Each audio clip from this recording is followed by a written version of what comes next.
అబద్ధం చెప్తే అతికినట్టు ఉండాలంటారు.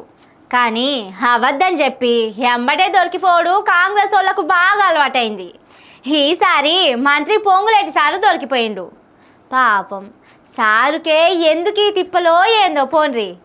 అప్పుడు ఈడికి దొరికిండు, ఇప్పుడు పబ్లిక్కు దొరికిండు. ఆ ముచ్చటేందో మీరే చూడుర్రి. నీతులు చెప్పమంటే ఈ భూమి మీద నన్ను మించిన గొప్పడు లేడన్నాడట వెనకడికి ఒక ఆయనే. ఇగో ఈ సారు మాటలు కూడా గట్లనే ఉన్నాయి. లోపాయకారి ఒప్పందం చేసుకొని ఇల్లిచ్చారు. ఒక నా చెల్లినో ఒక నా తమ్ముడో ఎస్ ఇక్కడ తప్పు జరిగిందని మీరు నాకు జస్ట్ మీకు నా డైరెక్ట్ ఒకటి టోల్ ఫ్రీ నెంబర్ ఇస్తాను.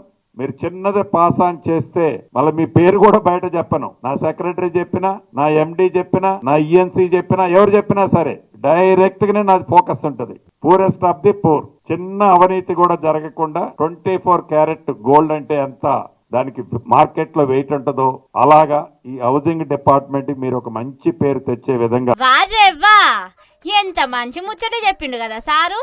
అసలు ఇందిరమ్మ ఇండ్లల్లా ఏం అవినీతి లేకుండా చూస్తాడట. ఎవరన్నా ఇండ్ల కోసం పైసలు అడిగితే నాకు చెప్పుర్రి, వాళ్ళ శండలు తీస్తానంటుండు. కానీ అసలు కథ ఎట్లున్నదో చూడుర్రి. కాంగ్రెస్ ఎవరికి ఇస్తారు ఏంది లెక్క అసలు లిస్ట్ ఏంది అది కూడా చెప్పలేదు. ఆ మీటింగ్ కూడా సడన్ గా అరేంజ్ చేసిర్రు. ఇగో ముందు పెట్టిన వాళ్ళకు రాట్ల వెనక పెట్టిన వాళ్ళకి వస్తున్నాయి. వీళ్ళంతా వేస్ట్. అందరు అందరు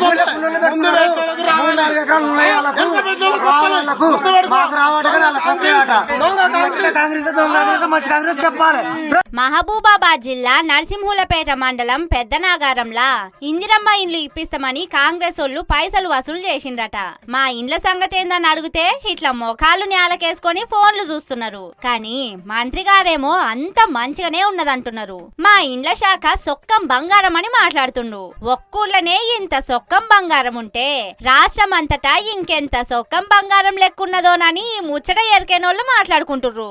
అయినా 20% కమిషన్ అడుగుతుండ్రని సెక్రటేరియట్లనే ధర్నాలైతా అంటే ఇందిరమ్మ ఇండ్లకు పైసలు అడిగితే పెద్ద ముచ్చట నా తీయండ్రని ఇంకొందరు అంటున్నారు. బర్రె పోయి షేన్ల బతుకుతా అంటే దుడ్డె పోయి ఒడ్డుకు మేస్తదా చెప్పుండ్రి.